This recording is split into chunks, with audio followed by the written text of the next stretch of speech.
What's up, babies? How are you? This seems like it's gonna be a long one. The cops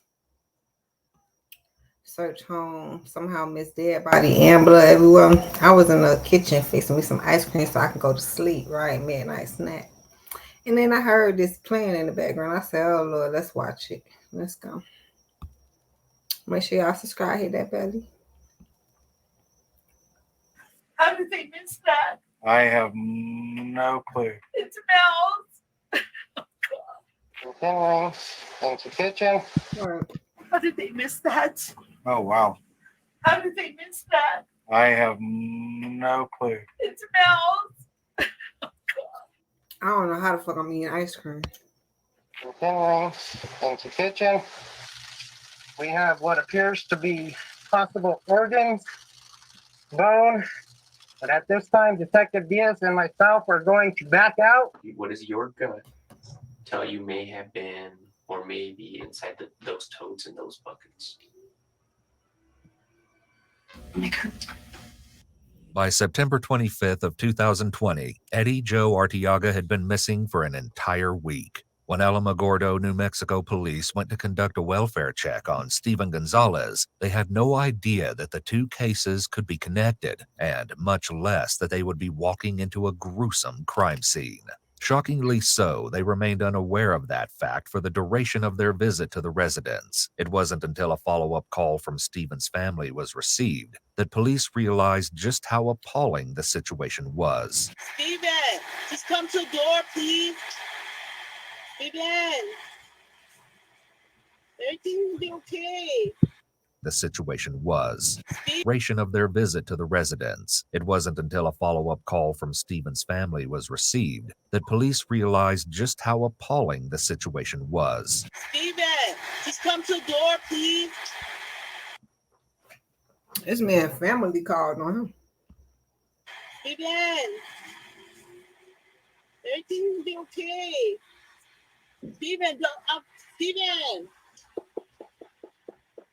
Steven, just answer the door. The woman attempting to coax Steven out is his mother, who arrived on scene with his sister. Officers have been attempting to get his attention for at least an hour, but even his mother has no luck, and the officers are forced to consider their other options as the level of concern for Steven's safety continues to increase. I'm not liking the clicking sound. I don't know what it is. If he's got drugs in there, would he be trying to commit that way?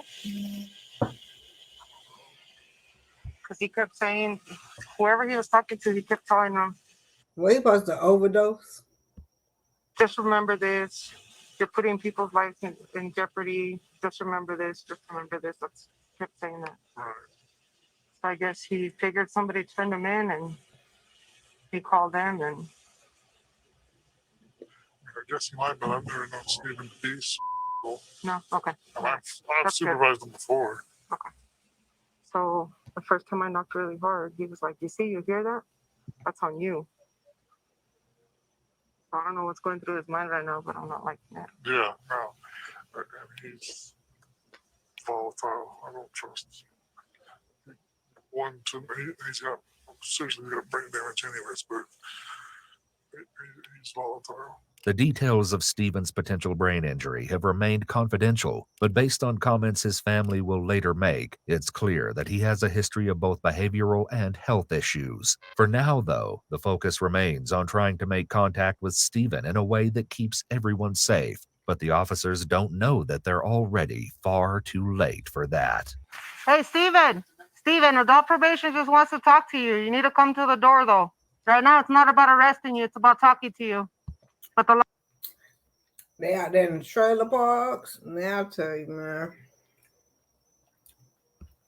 longer we stand out here, the more likely that a warrant will be issued for your arrest. Don't make it worse than what it is. They just want to talk to you. Steven has a prior record with law enforcement. His previous charges include driving with a suspended license, possession of a controlled substance, and possession of a firearm by a felon. This record likely explains why probation officers are involved. Steven, please, don't do this to us. Don't do it to yourself. He's right there, sir.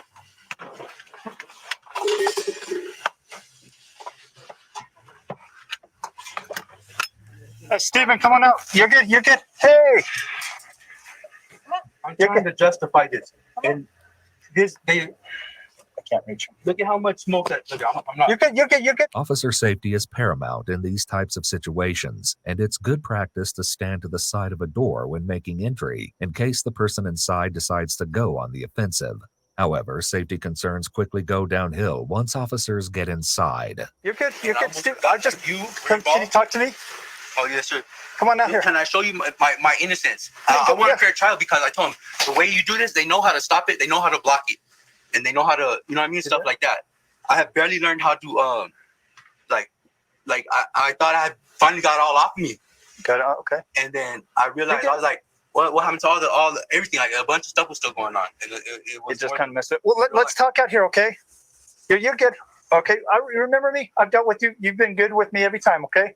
Can we talk out here?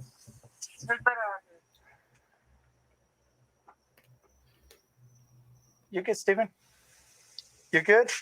But Stephen is not good, and the officers have no choice but to enter the residence. For reasons that will become obvious later, their intrusion makes Stephen even more agitated. Let's take this trial and expose everything. No, we're just talking to you right now. My bad, y'all. I just had a whiff of that smell that was in there. It's a distinctive fucking smell. It smelled like old blood. It do. Like, how the fuck do you know how old blood? Yeah, that shit, it smell like, but it smell like an old house that haven't been cleaned up. But now it's a distinctive smell. It's a body smell in that bitch. It's a body odor in that bitch. Damn. Okay, that's why we're here. Can you step on out? I barely learned how to stop that. Like, it's heavy light. I can't even explain it. You'll think it smell like death or something. Nah.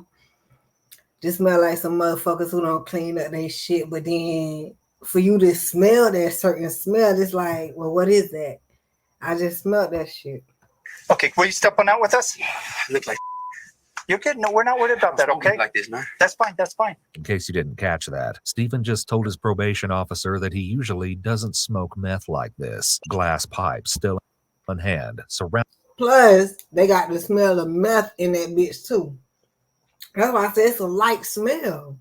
It don't smell like heavy, like nasty, but it do. Yeah, it's something you don't want to inhale. But when you smell it, you're like, what is that? That's something, that's a mixture. You can smell that shit. They smelled it, they just ain't know what the fuck it is. And he got meth on top of it. This is crazy. Surrounded by smoke, which is not a great way to avoid being arrested. Even though Stephen hasn't been read his rights at this point, this statement would likely be admissible in court. Stephen made his statement without being asked any questions, which categorizes his statement as spontaneous utterance. Additionally, no one requests that Stephen sets the pipe down to ensure the safety of everyone on the scene.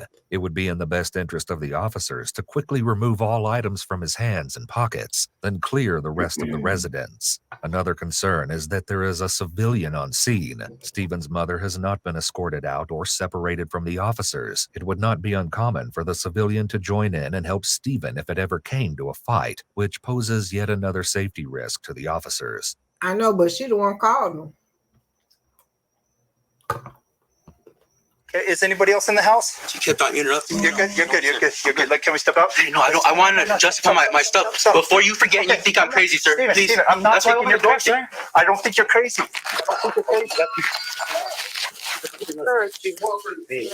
You're good. Yeah, that's Steven. You're good. Can you close that door? Yeah, we'll close it. We'll close it. We'll close it. No, I want to prove my innocence. Man, I want to prove my innocence. Don't worry about it, Stephen. What the fuck happened?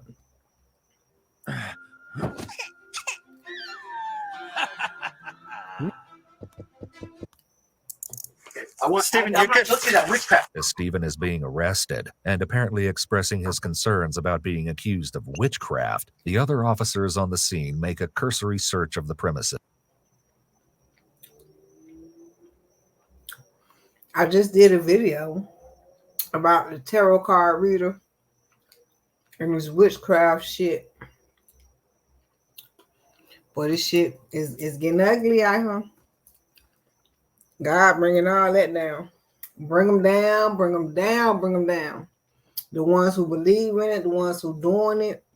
That's the thing. How you gonna believe in witchcraft but not God? And then if you believe in both, that don't make no sense. Because if you really believed in God, you would know that shit ain't real. And when we say I know people try to argue with me how real it is. It's the work they put in, the work they fucking finna get out. That's how real it is.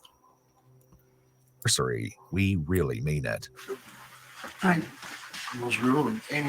think they're not. No,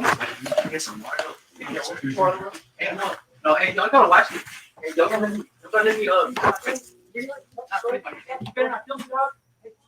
Hey, I'm not guilty of that. Why would I be?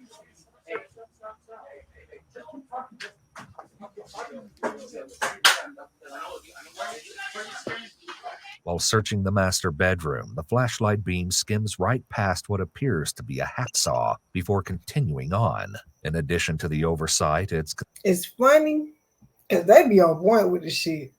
I know I be on point too, but I'm over here like, you have to wonder what officers, not just these ones, but what certain officers be looking for on how they skip over whatever the fuck. Well, you probably be looking at every fucking thing. concerning that the officers don't announce that they're the police as they proceed into the trailer and make no commands for others in the residence to make themselves known and come out with their hands up. This is a very good way for the officer to get shot. If such an altercation were to occur, the homeowner... This is terrible officering, but I was thinking about that, like, not as precise as he was saying, like they didn't say announce NYPD, anyone in the building, whatever, come out as whatever, right? But they in there just with the gun searching for shit. What are you looking for? That was my whole thing. What are you looking for? And for you to miss a dead body and blood everywhere, what are you looking for, sir? could just say, this guy just walked into my bedroom holding a gun and I shot him. In many states, the homeowner would be deemed justified. So I wonder why those who work for the police force, anyone, right? You have laws, or it's I had the rules, regulations, laws, protocol. It's for a reason, because now you cover your ass. But if you don't go by protocol, your ass get got. Hell, that's God for you. We're better on the TV.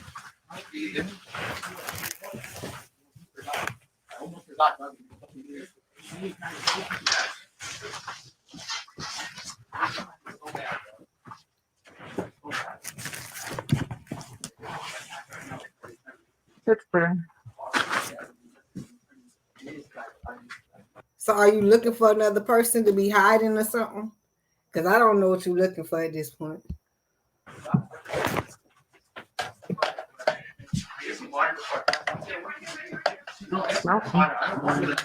The totes and buckets found in the closets will be deemed critically important, but for now, they go unnoticed. What officers do find is a loaded firearm, along with more drugs and paraphernalia in Stephen's pockets. And strewn about the... See, that's what they be looking for, weak ass eye. We got a lot of weak officers. They don't have a precision. They on the job for the wrong reasons, because they finna cuff the drugs for a lot of them. Worse than traffickers. And these firearms, I guess, you have something sustainable, but you missing the whole scenery. I knew it, but I didn't want to assume what are they looking for? Guns and drugs and money. Did I not do this video? I did. Y'all watch this motherfucker. I did not do this video. I probably need to go back, find it in my history, and rewatch it.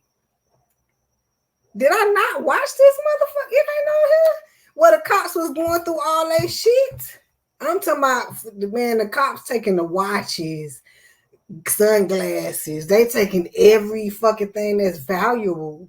Yes, don't let them. That's why, get a fucking warrant for your search, because That's protocol because how it is now. You come in my house without a warrant, you can take everything I fucking got. Don't nobody know nothing. The judge don't know shit. Don't nobody know nothing. They can say they ain't even never been in there. Ain't that some shit? This why it's stupid. I'm sick of these motherfuckers. Living room. All of these items constitute violations of Stephen's parole, eliminating any question of whether or not he'll be arrested. You may be wondering why police are conducting a search without a warrant. Stephen, along with most other offenders, are typically placed on what is called searchable parole or probation, meaning that warrants and probable cause are not needed for administrative searches of a probationer or their home. A warrantless search of a parolee. Completely back to the last topic. I actually think I did do the video, but that wasn't the topic of the video. But I'm gonna have to go back and see whether I do that video. So look out for it. If not, it's because it's already inside of a different video. They just happen to be doing that type of shit inside of the case or some shit. I don't know. I think it's another video. I might gotta do that one, y'all. Hold on. Only needs to be based on a condition, which the prisoner agreed to observe during the balance of his sentence. Often these conditions are written broadly and include terms like, shall not violate any laws or regulations. Therefore, it seems that in this situation, the in-depth search is legal. Not that it does much good, however. Police still manage to miss the vast majority of the evidence sitting in plain sight. I understand I'm innocent. I have to and check. Let me explain everything. My cousin has a history. Do not blame. I could explain for everything. I know they did some Drink some water first. I first got into this. Drink some water first. And I wanted to kill them, like with a passion. That's why I did not want to risk my life and let that happen again. At least they offering him some water because I seen another one. Maybe this one was before I started doing reactions. This motherfucker died, y'all. He had an overdose because he had I guess swallowed all the pills, coke or crack or something. He swallowed. Yes, he died, y'all. He told the people, he said, y'all finna die. They was like, man, chill out. The ambulance on the way. They ain't believe the man, but they ain't get him in no water, no shit. See, these officers, I don't know what the fuck they got going on, but evidently they don't want that shit on their hands. But this other shit, hey. Well, I'm glad you did it. And the stuff that you're gonna find in here, you're gonna think I'm looking very guilty. I'm just explaining. You know what I mean? So like people are going on with their own lives. My bad. Excuse me. If not you, who else? Huh? Who else? Let me get some water and I can show you for myself. Polydipsia, or increased thirst, can be a side effect of drug use, perhaps explaining Stephen's incessant requests for water throughout the arrest process. However, there is also a common theory that drinking an entire gallon of water before a drug test will allow a person to pass. Though it is possible to get a false negative on such a test, it's usually not this easy. Also of note is the fact that Stephen doesn't mention what he's trying to explain. Police probably think he's talking about his obvious drug use, but the truth is far darker. So Jerry, I think you guys are gonna kill me, bro. No. That's the last thing we want. Like, why did they let them bang on the window? You know what I mean? Because they gotta talk to you. All you have to do is told them the only way to find the truth about is if you guys calm down. And she kept banging. I said, calm down, bang. And then they were running all over the place. I was like, I'm not gonna risk my life and all these lives. Can you shut the door so I could show you? Paranoia, like Stephen is showing here, is also a common sign of drug use. Although in this case, it'll eventually come out that Stephen really was trying to show police something horrifying. His concerns for his life, however, don't appear to be based on reality. Yeah, let's go talk to here, okay? No, in the room? Steven, privately out here. No, I have to show you because I am not. Okay, talk, bro. Come on, Steven. You're good. Let's see. I guess since Stephen wasn't direct and he hallucinated, he held drugs or whatever, right? But he was like, I'm trying to show you something, bro. Listen, but I'm trying to explain to you before I show you. That's what I'm hearing. I'm trying to explain to you some shit. I'm finna show you some shit. But why you want them to close the door and all this shit? You know what I'm saying? So that's why they like, just come on here. But damn, man. Just talk out here, okay? While police are doing a good job de-escalating the situation, it would serve them best to promptly remove everyone from the scene. They clearly don't want to fight Stephen, and for good reason, considering the substances he's on. But the longer they spend at the house, the more potential danger they could face. You won't regret it. I'm sorry. And it sounds so stupid. I have to smoke meth. before it gets. I think it's before it gets too far because I barely learned how. I'm a card reader, and I had a client tell me that shit. They say that's how they it's something like focus, maneuver, maintain, how they get around. Now it takes me back to once you do a certain type of drugs, I heard that shit that shit take over. But then I also heard, and I agree with, God is stronger than the drug, right? But that's if you want it. And for them to get on this drug and be sustained on it, that is their excuse of saying this is how I needed to function. Yeah. A functioning addict. So without it, they what they put when they have to go to rehab and shit. Boy, they body need it. Now, me being a weed head, that I fucking I be trying not to smoke sometimes, but I be proud of myself when I don't have to have it, when I can go without it and shit. So, for you to have the excuse that you got to have it to maintain, maybe it's that deep. I barely learned how to, I guess you could say, control it. I just want to explain this in court. What is it exactly that you're trying to explain? Because you still haven't said. That I am innocent because they kept on denying me. It's my fault. I panicked, but I had a gun to my head and I have PTSD. Whoa. Who? Must be the man he killed. Had a gun to his head or some shit. I don't know.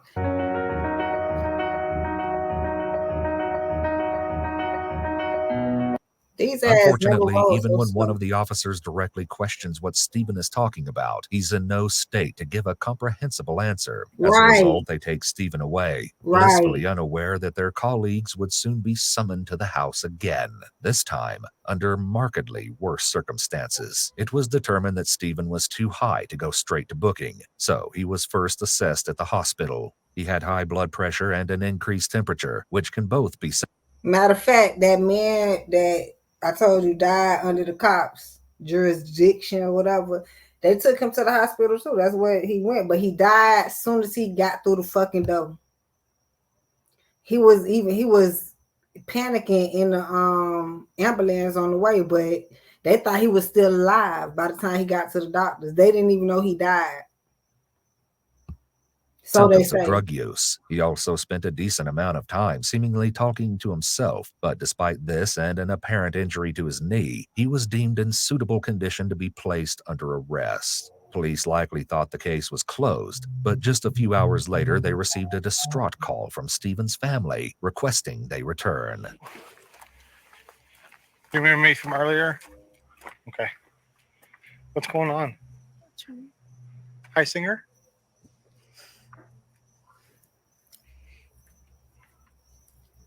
Oh, puppy dog.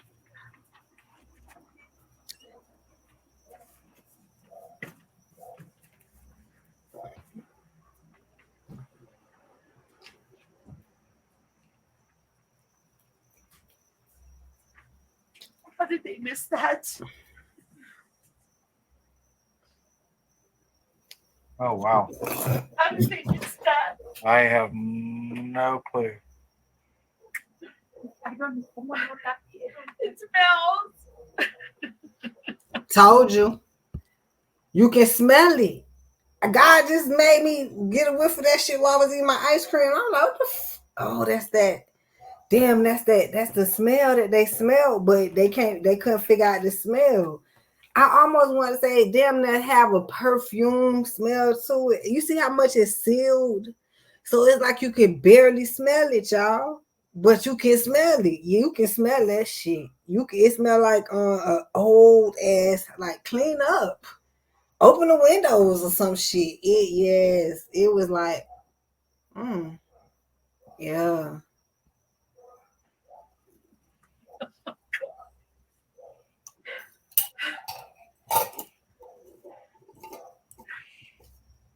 It's blood. It looks like it. It smells like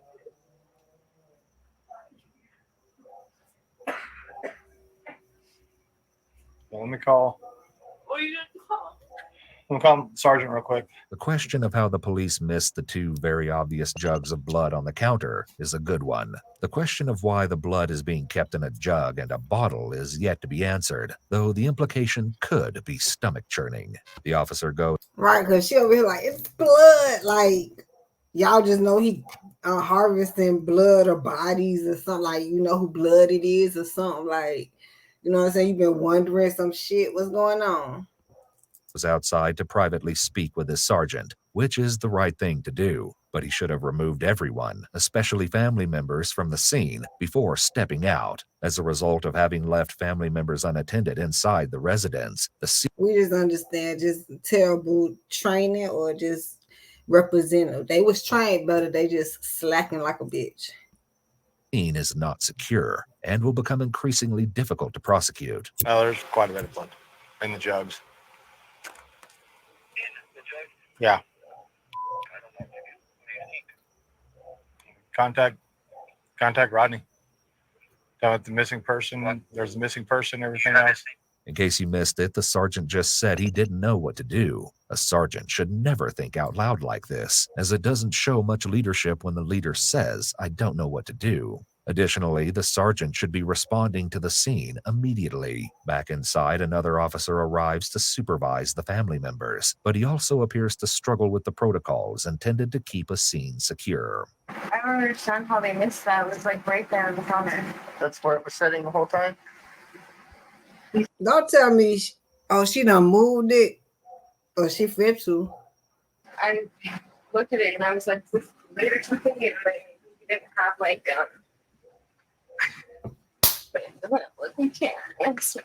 Ain't no way he let her pick that shit up. Damn it. And what I'm looking at, like, bitch, you doing too much. That lady, yup, But it definitely looks like blood to me. Good.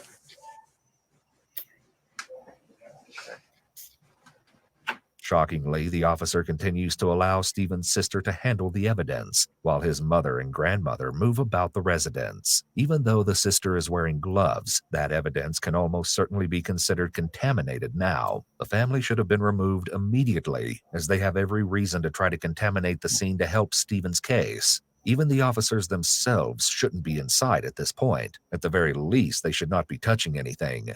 Yeah, the sheriff don't know what the hell to do. Ain't no, man, everybody else fucked. So far, this is exactly how not to handle a scene. Have you guys been in here cleaning, or what was going on? I opened up here. I thought it was finna call the CSI, crime scene investigators. That's what to do now. Call the CSI. I guess that's who the person who they finna call. I'm not sure. It was trash. There was glass on the floor. That's all we picked up. I mean, all the bags are outside. We didn't throw anything away, but we moved the glass out of the way. There was glass.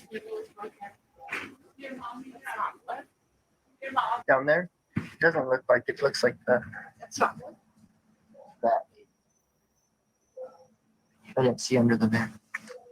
I already opened it. Okay. Well, if you can leave that. Ain't no goddamn way she finding more shit than they are. Y'all just want me to watch this shit at this point. Like that. Just leave it open like that. We're gonna have to take pictures of all of this. Yeah. You should be getting paid, man.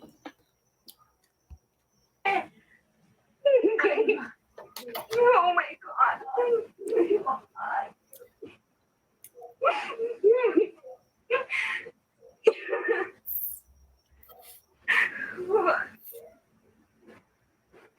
I'm just saying that right now. She's so dramatic, but I'm over here. I got two roles with her. One is like because she knew her brother was up to something, and like, you know, she finding out all the evidence because she looking, she trying to figure out. That's one role. The other one is like, you know what happened, and you trying to uncover some shit because they ain't at this point. Is it Joe? Smell it. I understand. Most of the time, I understand. I was just asking if it gelled up blood when it coagulates. It does? Yeah. So maybe it's not? So that's what I'm gonna check. So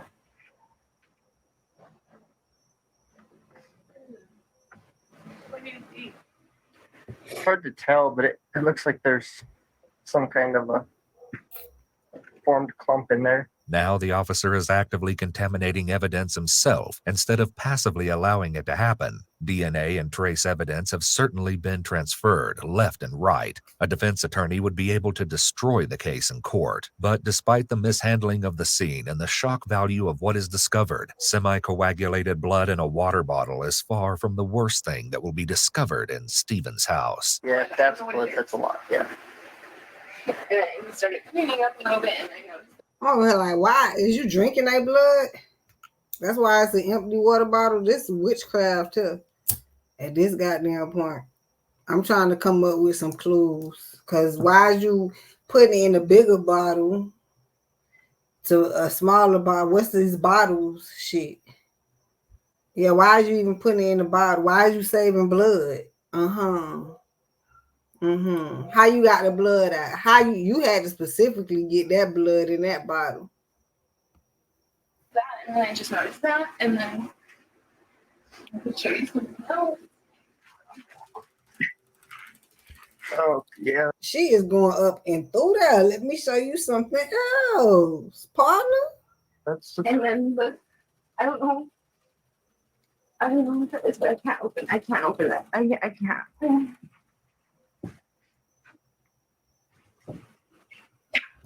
Oh, yeah. Let's not touch that because there's.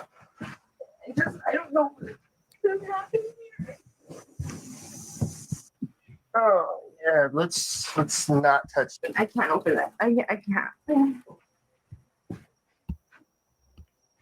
I hate that the body cam don't show much. And then now I'm over here with the officers, like they don't show much. They know how their body cam angle should be. It's right in front of them. He over here looking like this and shit.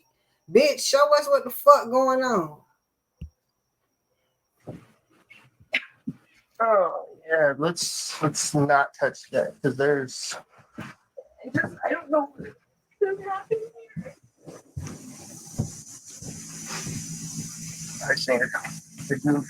She is confident, and I was going to say convinced that something happened. I'm telling y'all, I'm like, huh? How you finding all the evidence? You know, to me, now this is television. They putting all this shit together. We just watching it.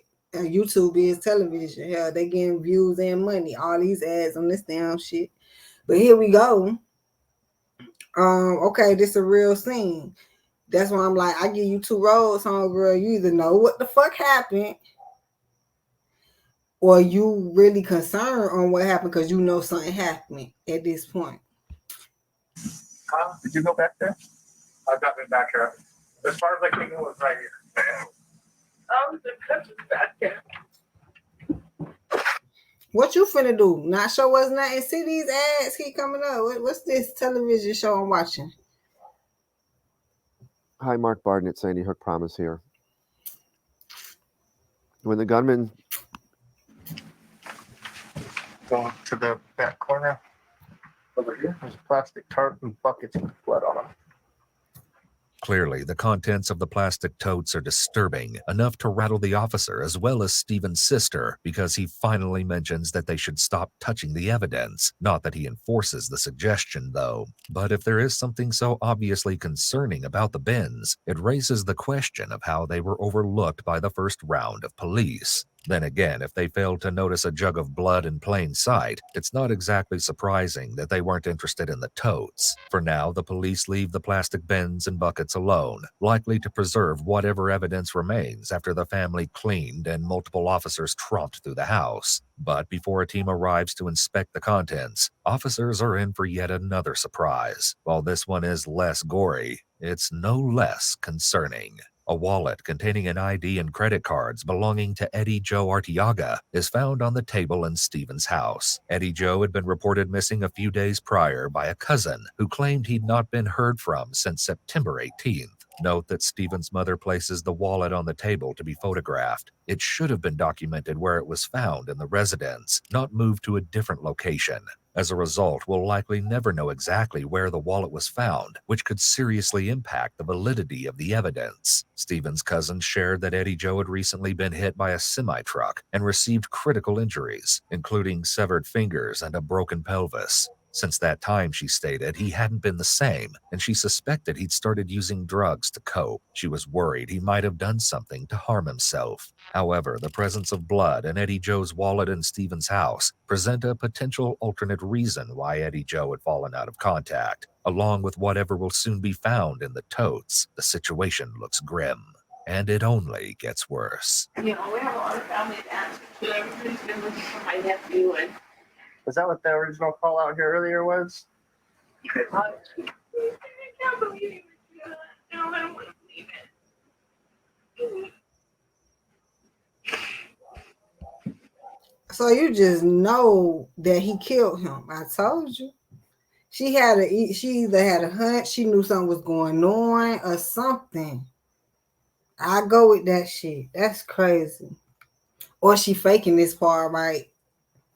Nah, I can't, like, you know, I'm always iffy about some shit, but yeah, I think she had a hunch the whole time, you know, like something ain't right or whatever. How did they miss that? We haven't touched it. I wasn't here. I don't know how they got through their stuff earlier. My brother, I don't see anything he would be capable of doing that. I just can't. So this is your brother and nephew that were here? My brother and cousin. And your cousin? Okay. So your brother got arrested today? Okay, and your cousin is missing. Okay. In a twist police likely never predicted, they learned that Eddie Joe and Stephen are cousins. Stephen's mother is Eddie Joe's aunt, and she and Stephen's sister have spent the past few days looking. There you go.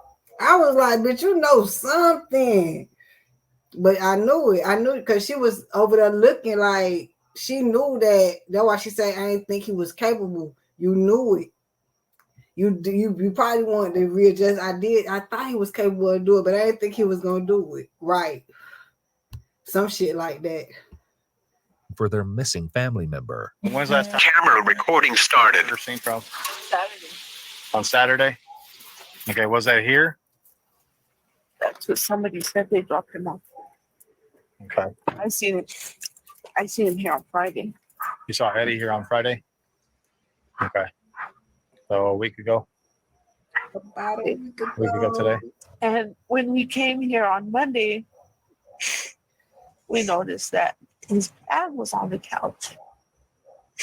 Okay. And his girlfriend. Here we go. Because I was looking for this in the beginning, but she was just being quiet. Let me go see. I knew she was searching for some shit. She already knew what the fuck was up. So she went and looked, checked, and that's why they called the next day. Peep that shit. Well, was it the next day? They just said they got a call back on her the same day or not. But you start looking, wondering why hasn't he contacted nobody?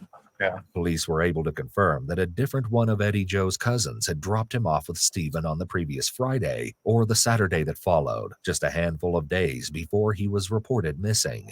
So when you dropped Eddie off, did you go in with him? Okay, so you just dropped him off there. Stephen. Oh, it's that bad. Like, I can't explain it, man, but like, he's just liable to flip out, you know what I mean? Over the few days that follow, police are able to speak with more members of the family, and they learn more about both Stephen and Eddie. Though they attempt to question Stephen himself, confronting him about the disturbing contents of his house, he declines to answer without a lawyer present. Still, his family has some telling information to share. Perhaps some of the most interesting stories come from one of Stephen's aunts. He's just like that one. Nobody trusts him. Nobody wants to around.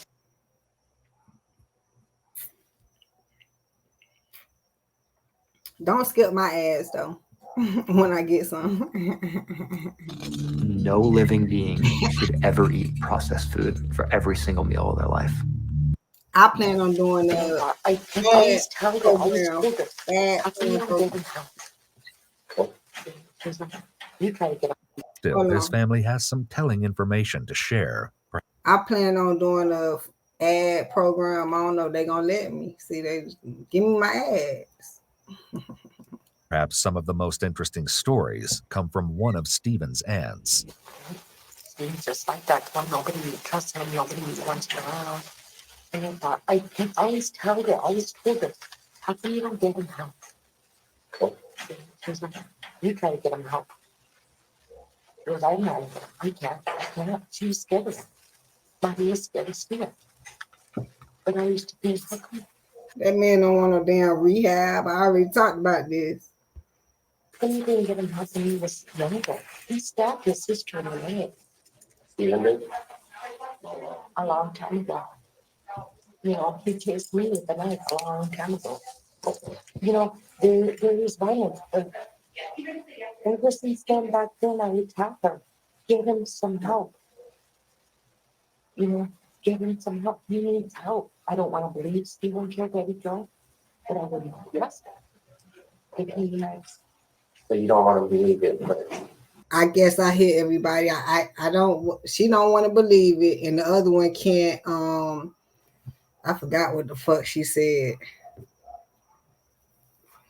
but they all know that he's capable. I can't believe he was capable of doing that some shit. You know his ass was capable. You just didn't believe he did the shit. I can't believe you actually did the shit, motherfucker. on the same term, you have your opinion that Stephen could have. And if they were high, that's even. You see how the cop. See, I went to school for CSI, so maybe I'm in a position. Okay, I get you, but that's just the investigative part, and I'm a Libra, so I'm very investigative. Maybe that's probably why my path was set up like that anyway. But yeah, that's the point. Like you think he could have, or like, what are you saying? Because y'all know you telling me that everybody's staying away from him. It's like a warning sign on his forehead and shit. But then you like, I don't think he would have killed him. I don't know. What are you saying? We know for a fact that Stephen had recently been high, and if what his aunt is saying is true, perhaps the drugs pushed him over the edge and caused him to do something terrible. His sister is able to Okay, they trying to blame me. I feel like I got the cards out right now, but I don't. It feel like they trying to blame it on, the drugs and stuff, but it feel like he been wanting to do that. It felt like he wanted it to explain at the house and he didn't because he was taking too long, right? But now he get here, he under arrest, right? He don't want to talk about nothing, so maybe he was just stalling. But the point is, why is you having this blood content in a container? provide some additional insight. So you're saying that he's been doing really good, meaning everything has seemed pretty normal, pretty chill? And what I just seen, like a flash, especially because he brought up witchcraft. They went past that just like they went past the dead body and the fucking blood, all that. This is what that shit is. It's more of a hallucinate. Yeah, doing all that, believing in all that is what get you there. So that's why it takes me to why he even had the blood inside of the containers.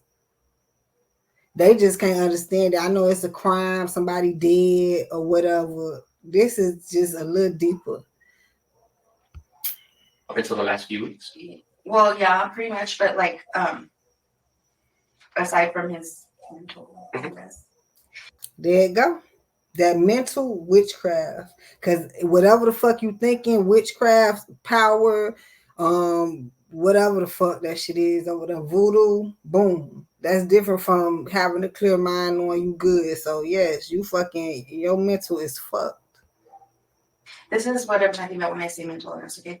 Steven, I could take him to the store and he'll go. And this is what I'm talking about when I say mental illness. It's about that witchcraft that they believe in. That's basically explaining it. But she finna give us some type of shit. Let's see. Went to the store like 3 times to get one thing. And he'll stay there. Like I even recorded it because I was like, this is so sad, And and he's like, oh, I forgot I was in there for toilet paper. And he's like, oh, I need ice. And he stays in the store and he'll just be looking like. That's between the witchcraft and the drugs. Definitely hallucinant. Like he can't remember. Like he zones out almost? Yeah. Like he zones out. And is like, that a recent development or? It's gotten worse recently to the point where like nobody wants to even give him a ride no more because he takes. Because I'm over here like maybe the officer is to like, was this childhood? Like, you know, did he have problems growing up? Like one trip to take him to do run one errand will be like your whole afternoon. It's unclear how much of Stephen's struggles were a result of drug use or mental illness. The way his sister first describes his symptoms, it sounds like ADHD. However, methamphetamine use literally eats holes in your brain, like dementia, which also fits the symptoms described. It's entirely possible that everything described is related to his ongoing drug use. Lending credence to this theory is the fact that, according to Stephen's other sister, getting high only worsened Stephen's symptoms. Well, Stephen's a good person too, and he's gotten better. But see, it's crazy because in Stephen's situation, that witchcraft shit took over and the drugs got worse anyway. But they keep calling it the mental illness. Of course, because he got holes in his goddamn brain. And he can't even think straight. So imagine a person who can't think straight with holes in their brain is gone, man. When he's high, I can tell. He starts looking around. He'll hear stuff and like he'll be like stuff on him. And I can just tell when he's on that. I just hate drugs. And sometimes Stephen would do them and he would be so paranoid, like saying he was possessed. Notably, the behavior Stephen's sister describes is very reminiscent of how Stephen was acting during his arrest. The officers soon shift the conversation to the subject of her cousin, Eddie Joe. What's your fears? You talked a little bit about it earlier, whenever you were over there by the house. My cousin's dead. Why do you think that? Because it's been a week and he hasn't called us. Is that abnormal? Is that the only thing? Don't nobody say of a fight or argument that ain't happened? Because now it's giving me like, y'all knew this man would kill him, so y'all sent him over there some shit. I don't know. How he get over there? What was they meeting for? He would have called my sister or his girlfriend. In addition to interviewing the family, investigators speak with a friend of Stephen's. I'm getting from the drugs, they say he got on drugs, right? So both of them on drugs, and did they fight over drugs? What happened? Damn, I wish they'd tell us. Who came forward to share a rumor he heard. Note that he refers to someone named Shadow. This is Eddie Joe's nickname. And a couple people that hang around with, said that they were on post with Stephen and Shadow, and something happened. They got in an altercation or something, and one of them shot Shadow. When this happened? I don't know when, but they said that those two had left. And that Stephen was supposed to stay there and take care of it, he said, because that was his family. While this theory isn't impossible, it doesn't appear that it was ever considered a significant lead. With a better understanding of Stephen's background and mental state, it was finally time for police to see what horrors were hidden in his closet.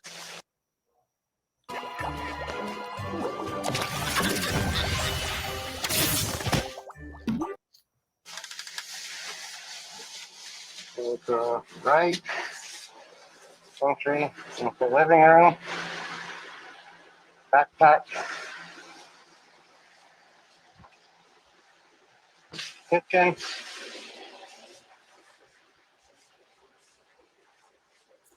numerous handguns, continuing into kitchen. Okay, who is this doing? Is this another officer or the sheriff? Who called the sheriff? Anyhow, you shot out, sheriff. Anyhow, So now they actually doing, this is the gun, this is the right, because like I said the first time, what are they looking for? First of all, he just going around with the gun like this, like you looking for a person, somebody finna jump out on you. But now we see how they diligently want to look at everything. Let's see if we see it. Okay. Jug what appears to be blood. There's the vent. Appears to be blood. Right up on the bottom.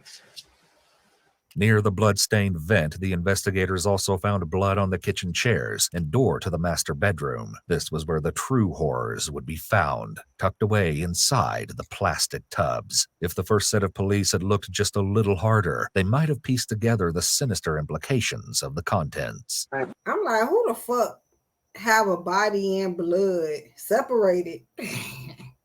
My bad. God damn, what's going on over here? Back into the bedroom.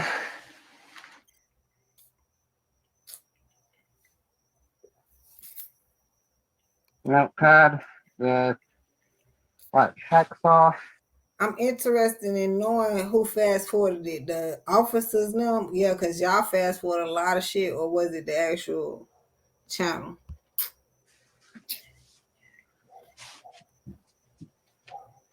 Oh, they in detail now. Razor blades. They detailed now. Lotion. Though the investigator doesn't comment on the last item listed, this, combined with the presence of the blood and the... Oh, okay, it make more sense. This is an actual investigator. Right, who they should have called when the sheriff was confused on what to do. Got you. saw suggest a horrifying reason that Stephen might need a fridge ASAP. What they find next isn't going to soothe any of the rising concerns.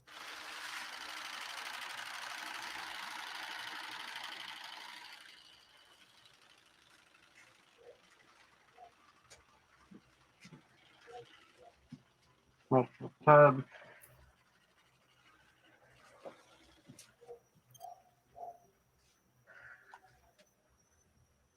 Not sure what that is at this point.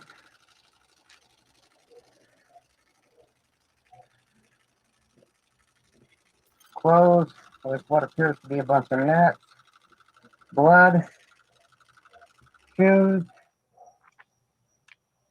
plastic bag here appears to be some sort of bone, unknown at this time just yet.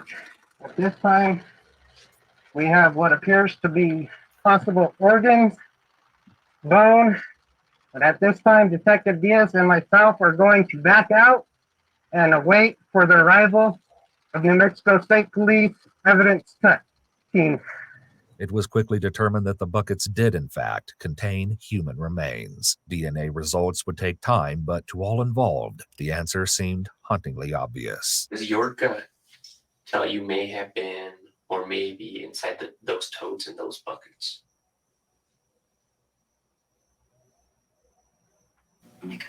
Tragically, she was right. In March of 2023, Stephen Gonzalez was found guilty of second-degree murder for killing his cousin Eddie Joe, among other charges. Eddie Joe had been shot once in the head, likely with the gun police discovered in Stephen's house, before being dismembered and decapitated. His head was found in one of the 5-gallon buckets, while the rest of his remains were distributed among the plastic totes. Because the murder took place during the peak COVID era, it took nearly 2 years for the case to be closed. Police never did determine a motive, but suspected Stephen's history of drug use and paranoia might have been factors. So sad. Well, I love y'all. Whew. I'll see y'all later. Make sure you all subscribe. Love you, babies.